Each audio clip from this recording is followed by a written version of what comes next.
Have you ever finally gotten the day you've been waiting for? No meetings, no emergencies, no deadlines, no one asking you for anything. You tell yourself, today, I'm finally going to rest. But within minutes, you're checking emails, thinking about tomorrow, looking for something that needs fixing, calling someone just to make sure they're okay. Not because anyone asked you to, because somehow doing nothing feels harder than doing something. Maybe you've noticed something even stranger. When life becomes chaotic, you become calm. But when life finally becomes peaceful, your mind refuses to settle. Why? Why do responsible people struggle to relax? Why does rest sometimes create guilt instead of relief? Why do the people everyone depends on often feel like they can never completely switch off? What if the answer isn't your personality, but something your brain has been learning for years? Most people think stress looks obvious. Panic, overwhelm, anxiety, someone falling apart. But chronic stress rarely announces itself that way. Sometimes it looks remarkably competent. It looks like the person everyone trusts, the employee who never misses a deadline, the parent who always keeps everything together, the sibling everyone calls during family emergencies, the friend who never says no, the healthcare worker who keeps smiling after 12 exhausting hours, the teacher who worries about students long after the school day ends, the business owner who carries everyone's problems home. They don't look overwhelmed. They look dependable. And that's exactly why their stress often goes unnoticed, even by themselves. These people usually don't say, I'm under chronic stress. They say, I'm just responsible. I like being prepared. I don't know how to relax. If I don't do it, who will? Those sentences sound admirable. Sometimes they are. But hidden inside them is an important clue. Responsibility has stopped being something they do. It has become something they are. Your brain has one primary responsibility: not making you happy, not making you successful, keeping you alive. For most of human history, survival depended on noticing danger before it became dangerous.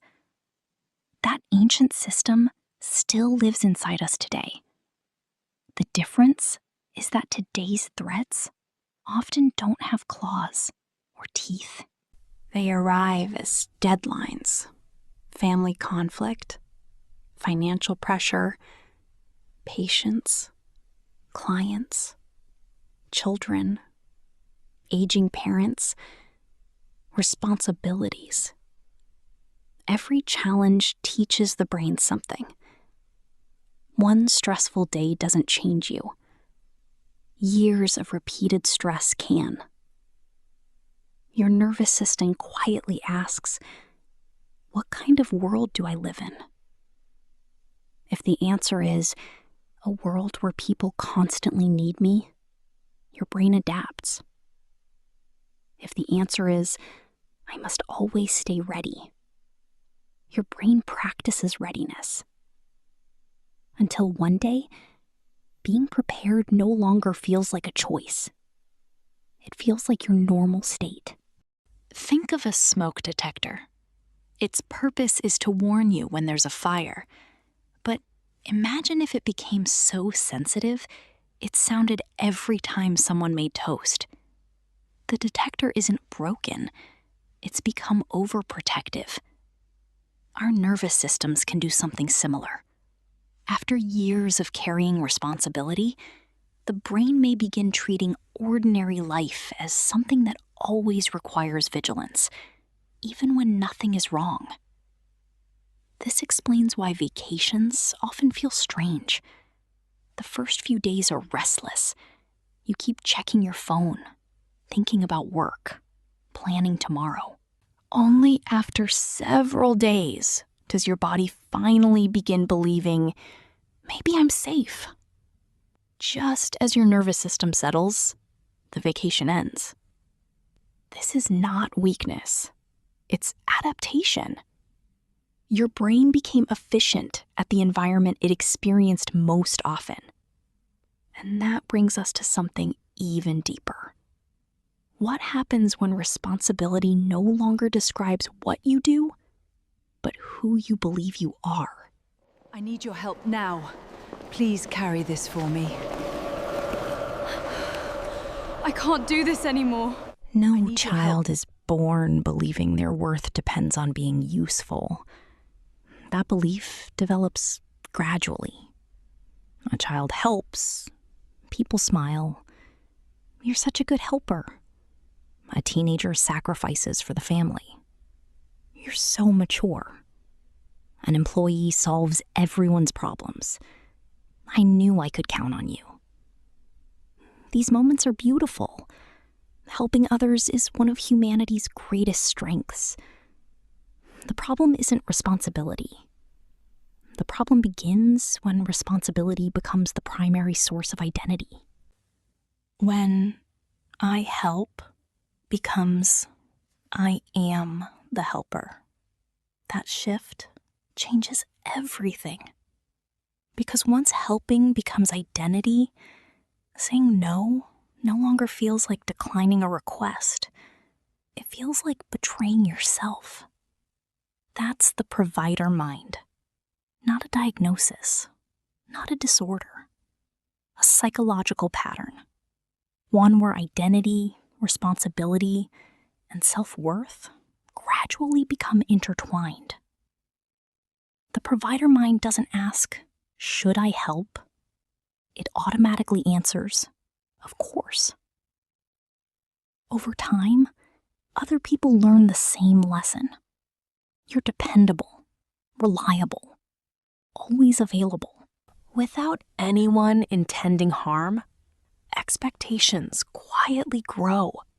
You carry more, and then even more, until one day you're exhausted, but you don't know how to stop, because stopping no longer feels like rest.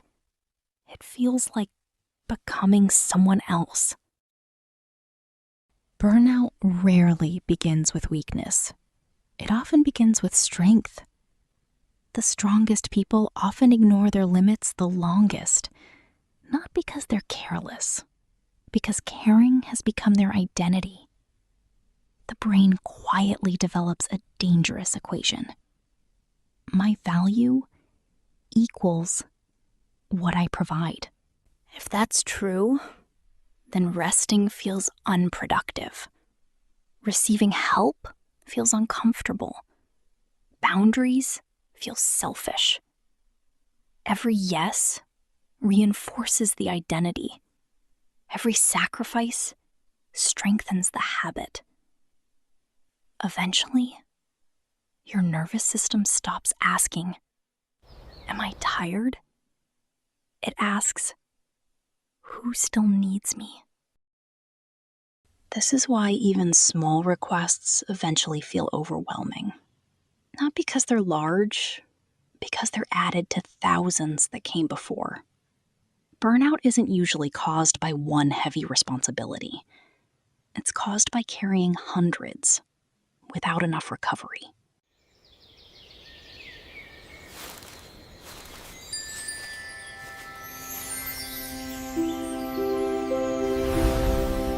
Here's the hopeful part.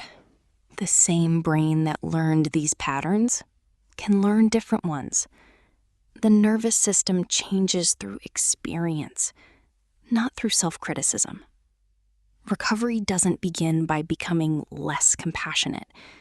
It begins by expanding compassion to include yourself, leaving work on time, accepting help, saying no without apologizing, taking a walk without feeling guilty, finishing dinner without checking your phone. These moments seem ordinary. Your nervous system experiences them as new evidence. Evidence that the world continues, even when you stop carrying all of it. Gradually, your brain begins asking a different question. Not, who needs me? But, am I safe? And for the first time, the answer becomes yes. Maybe you've spent years believing your inability to relax meant something was wrong with you. Maybe you've mistaken hypervigilance for responsibility, exhaustion for dedication, self-sacrifice for love. But what if none of those stories are true? What if your brain simply became incredibly good at protecting everyone else, and in doing so, forgot someone? You. You don't need to become less kind, less responsible, less dependable. The world needs people who care. It just doesn't need them to disappear in the process. One day, you'll sit with a cup of coffee. You'll hear the birds outside. You'll notice the morning light. Your phone will remain on the table, not because there is nothing to do, because you finally learned that every moment does not require your attention. Some moments simply ask for your presence.